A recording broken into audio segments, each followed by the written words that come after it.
A new world is coming, whether we want it or not. It will come. Imagine a new world. Cities, states, governments taking over from within many countries. Chaos will increase around the world. Violence will increase around the world. Crime will increase around the world. Rioting will increase around the world. Pestilence that would make COVID-19 look like the common flu. And civil war would break out in several countries around the world.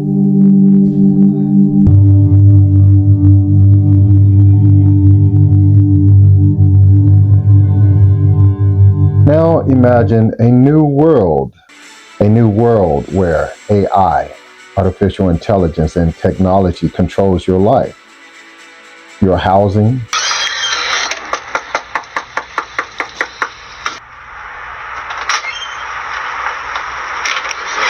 Watchmen, we got an eviction here today. You Eric? Yes, sir. Yeah. How many people you got in here? My wife. your job,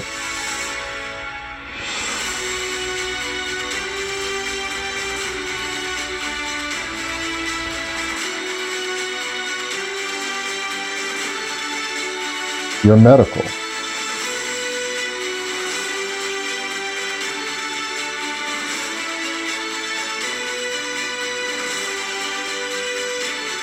what you eat,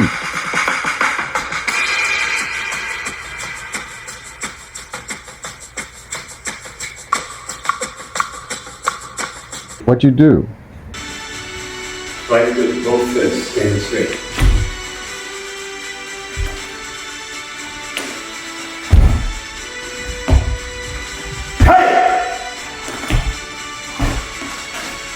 And where you go, Today, what you say, and how you live. Decision day for Republican senators. A new world where there's no more checks, no more credit cards, and no more money. You may wonder, how will we buy what we need or what we want? By having a one world currency. It starts with a digital ID. And that is why today I am announcing this government will make a new free of charge digital ID mandatory for the right to work by the end of this Parliament. Let me spell that out. You will not be able to work in the United Kingdom if you do not have digital ID. It's as simple as that.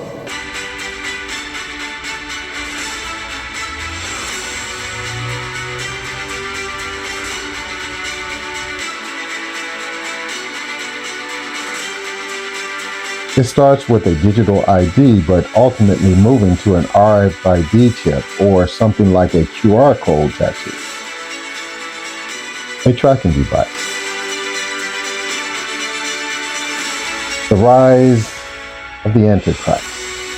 In the book of Revelation, chapter 13, it reads like this. Then I saw another beast coming up out of the earth, and he had two horns like a lamb, but spoke like a dragon.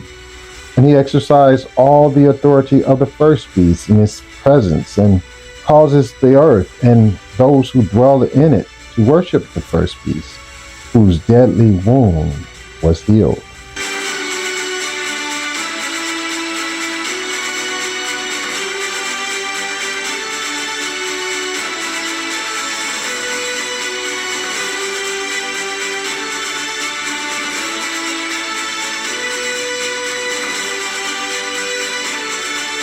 He performs great signs so that he even makes fire come down from heaven on earth in the sight of men.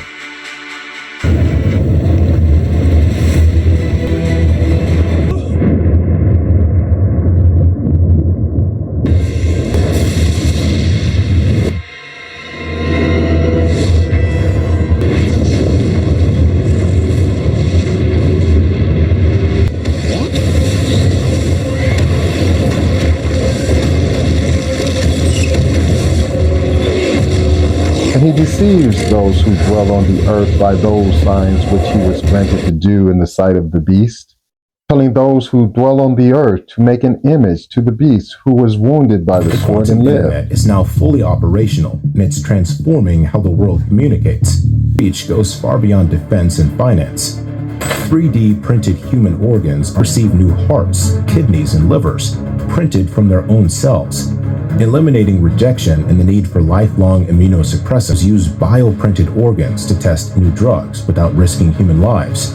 Enable doctors in one country to guide robotic surgeries in another. In medical research, digital twins, detailed responsive replicas of real people, are accelerating breakthroughs at an unprecedented pace. People can grow, age, and respond like their real-world counterparts. And this is the Antichrist. The Antichrist will come on the scene. He will be revealed to all the world, and he would do all these things during a time of chaos. And a lot of people would be in fear for their lives because of what's happening before their eyes. All kinds of persecution and all kinds of death. The men are being led along a beach in Libya to their deaths. Ahead of the executions, this message from the Islamic State. All crusaders, safety for you will be only wishes, especially when you're fighting us all together. Therefore, we will fight you all together. A clear message against Christianity. All 21 Egyptians were Coptic Christians. And then the bloody work begins. It's the largest number of people executed by ISIL on camera. Egypt has declared 7 days of mourning for the victims. Susan Mungeli, CCTV. ISIS released a new video today claiming to show the mass execution of Ethiopian Christians in Libya. Alex Ortiz in Cairo has more on the terror group's growing influence in North Africa. The latest ISIS video delivered a clear and direct threat to Christians in the Middle East. You will not have safety, even in your dreams, until you embrace Islam. Then militants carried out what appears to be a mass execution. Masked men lined up two groups of Ethiopian Christians, shooting some captives and beheading others. ISIS has a well-documented history of targeting religious minorities in Syria and Iraq, massacring civilians and desecrating churches. This is the second mass execution of Christians in Libya ISIS claims to have carried out this year, bringing their campaign of terror to the shores of the Mediterranean. The boys say they are sat in front of big screens and forced to watch videos of ISIS brutality. Propaganda video like this, which shows the recent execution of Syrian soldiers in Palmyra. Ahmed is 11.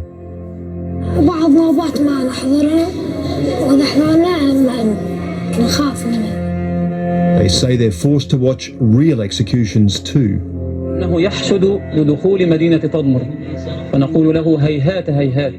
But perhaps most disturbingly of all, ISIS releases videos showing executions being carried out by boys themselves.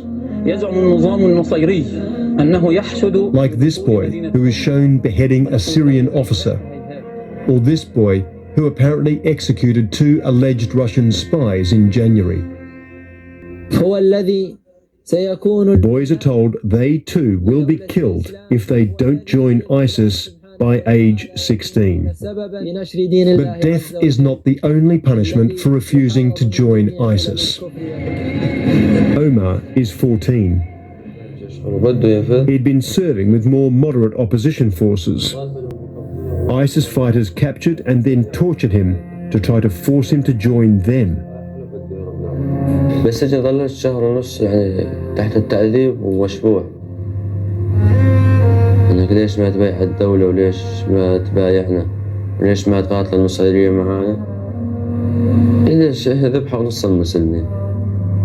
He says he refused to join and was sentenced to a horrifying punishment. لموا العالم كلياتها جدهم العالم لفوا لي يدي من هنا ورجلي كمان وخدروها تخدير وكمان زاد رجلي تخدير حطيت ايدي على الخشبة وبسط ورقصوا لي ايدي لفوا لي اياها بعدين زاد رجلي كذلك زاد قصوها ولفوا لي اياها.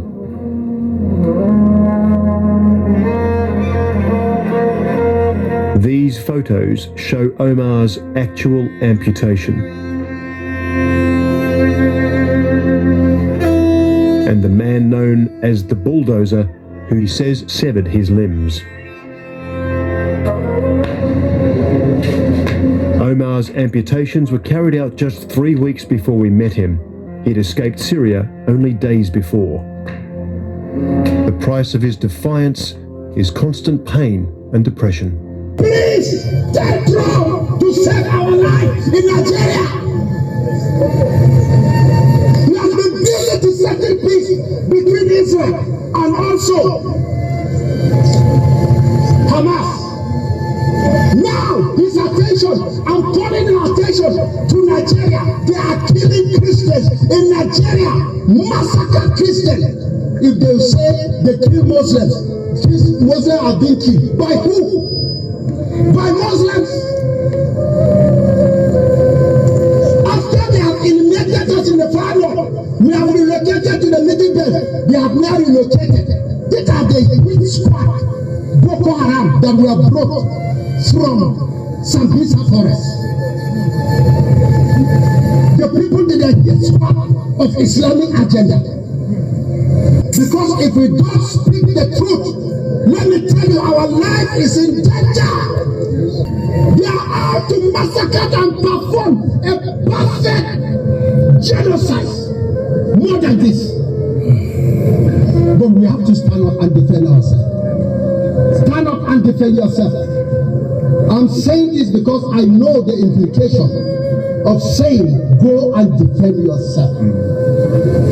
I've already given my life. If God can save me from cancer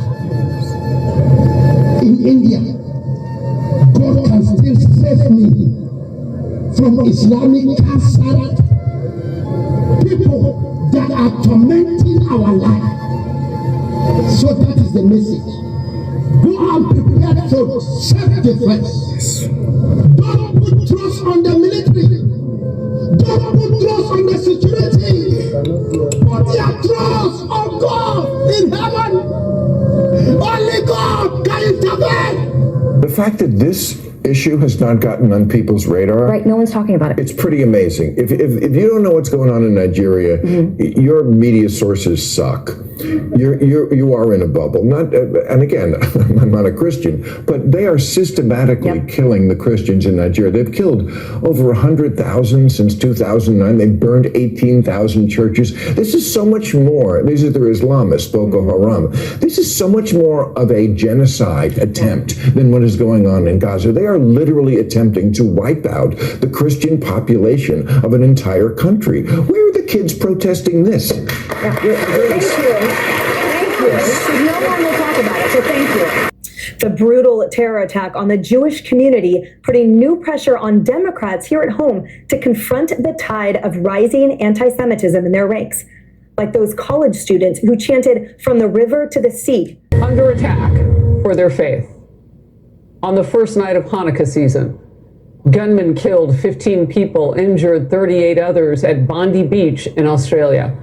Authorities are saying 2 men, a father and a son, opened fire on a large Hanukkah celebration. They say this was a terrorist attack on the Jewish community. Videos captured the horrific scene of anti-Jewish violence. His family was investigated for terror ties. He appeared highly trained, firing 4 shots in just over 5 seconds.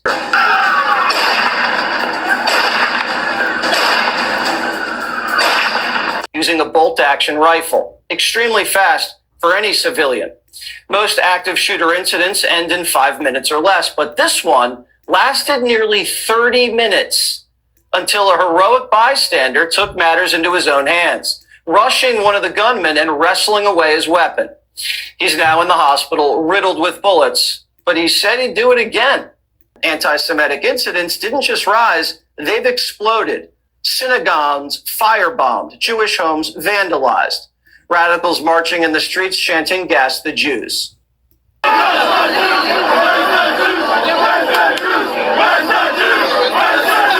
Globalize the Intifada, that's what that means. Just months ago, Israeli intelligence warned Australia about ISIS and Iran-linked threats, and it doesn't look like they took it that seriously. Anti-Semitism festered throughout Australia because leaders were too busy appeasing, too scared of being called Islamophobic. The shooters, the father who died after being shot by police, was an immigrant who lived in Australia on a variety of visas. The son who was injured reportedly was investigated by police a few years ago for his association with members of a Sydney-based cell of the Islamic State or ISIS terror group. He was not at that time, Harris, deemed a threat. So this ties in to what we were talking about, and that's this wave of radical Islam coming on board with jihad, with killing. Harris, it ties into something that's very simple and very threatening to all Americans and people, frankly, around the world. Globalize the Intifada. This was the chant that was said on American campuses. This is a chant that is said by those terrorists who strike in Israel. Globalize the Intifada. And for people too young to know or remember, the Intifada was an armed uprising, mostly in 2001, 2002, where Jews were routinely killed at weddings, at restaurants, at pizza parlors, by gunmen, by bombers, by homicide bombers who strapped bombs to themselves and would go into the public to blow up and take as many lives as they could. That's the Intifada. And just recently, we've seen all these cries, globalize it. This is the Intifada gone global, and it's on America's shores. Thank goodness the FBI stopped this one. The FBI announcing it just foiled a massive New Year's Eve terror plot, arresting these 4 alleged members of a radical pro-Palestinian anti-capitalist group known as the Turtle Island Liberation Front for allegedly planning to bomb American companies at 5 separate locations in Los Angeles and Orange County. These bombs were to blow up at the same time on midnight this New Year's Eve. Hamas, it's an Islamist jihadist movement that is not a national movement for the liberation of Palestine, but actually a religious movement that is seeking to establish an Islamic state in the Middle East and in the entire world. We see messages calling for holy war against Israel.